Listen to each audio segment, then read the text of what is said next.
question. So when the Promise collection came out, what did you think about that? So all of a sudden here comes another collection with these types of books. Anytime there's high grade collections, I just I get excited about it. I mean, it's the prices that the Promise books have brought are pretty spectacular. I don't. Somebody really wants some of those books, but the books themselves are beautiful. Yeah, they're beautiful. I've ended up with maybe 10 or 12 of them, and okay. Every one that I've looked at has been just gorgeous. You think they're mile high quality? In some regards, it's interesting. I have seen a lot of Mile Highs raw, held them raw, and there is something about them where that collection, it goes all the way down into the paper. The Promises, most of the ones that I've seen have been through CGC holders because they were all graded. Yeah. I had a customer that got 3-star Spangleds and had me crack them out for him. Ooh. And they were really beautiful. They have a feel to them. They're like new. They're real. They've got that snap to them. You know, they're real stiff, and the colors are beautiful, and the paper is great on them. They were mostly later.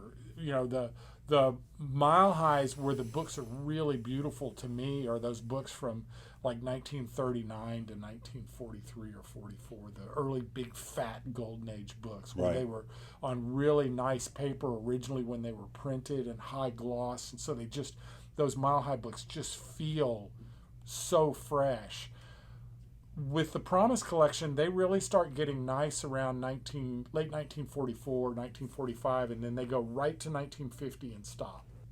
The high-grade books that are in there are pretty spectacular technically, but comparing them to other Golden Age books from that time, just in the way they were stored and stuff, their special thing about them is the color and the lack of defects. Right. But as far as storage, there's not a lot of difference between them and other high-grade collections, if that makes sense. It does.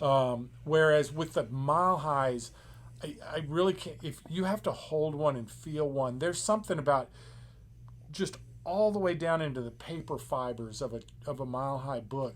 They just feel brand new. Yeah, I've seen the inside of some of them, and the page quality and even the color strike on the inside looked wet. It just looked fresh. It's kind of like the Gaines file copy books, the way they were stored, and then when they just like released back out into the wild, they are just brand new. Absolutely. When I think Gaines file copy, I've never said this out loud. I always think they were in a safe. I don't know how those were kept. How do you think they were kept? They were kept. My understanding is that he would take 12 copies of most every book. There were some that were less. There were a few there was only one of. But he would take 12 copies and he wrapped them in paper and stored them in a closet. Interesting. And that's how they were stored. And so when they went through and opened them, they would, pop each paper open, and they wouldn't grade the books, but they would place them 1 to 12, which one was the best copy, the second best, third. Just a basic visual representation without grading. There were 3 guys there, and that's what they did, and they just, this is the best copy of Weird Science 20. And in a lot of cases, those numbers on the certificates don't necessarily line up with the grades now. Numerical. The numerical grades, because maybe a 1 then was mishandled later, or some of the things that they graded down for then, with little warps and stuff, with pressing, people have pressed them out or things like that. Right. But do you think there's another Promise collection out there we haven't found yet? It's getting kind of late in the game. I mean, it's so long ago at this point. There are more collections of Golden Age books that are maybe second generation kind of collections. Yeah. So there are some old time collectors that have collections that they bought intact that at some point will come to market. Right. That will be in what we think of as a Pedigree collection now, everything about a Pedigree collection now is original owner, large group, uniform grades, Pedigree. Right. Well, I don't know how they're going to react to, say, for instance, there's a collector, I won't say who, but that collector who was buying collections in the late 60s and early 70s, who has a tremendous Golden Age collection that were bought originally as collections from previous. So complete runs of Superman, Batman, Detective, that kind of stuff, right, in high grade that were bought from original owners. But he's had them for over 50 years. So uncirculated. These books have not been in comic boxes. Yeah. So how is CGC going to treat something like that? Right. It's an interesting question.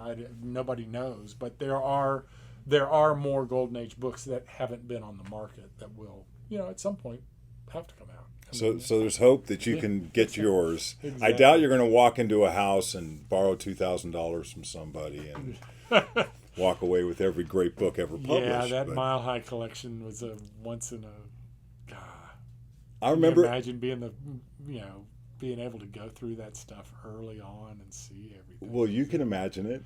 A little bit. I only, in the grand scheme of things, I only saw maybe 10% of it. Right. There were over 20,000 books, and I think Burrow may have had maybe 1,000 of them, something like that, or 1,200.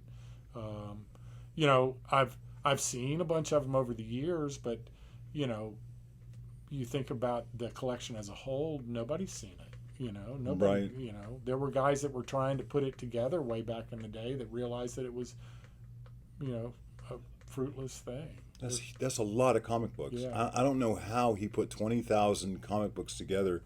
I saw the closet that some of them are stored in. I'm kind of like going off script here, but Sure. I watched Chuck has a video that he Right. had put together, right? And I watched that.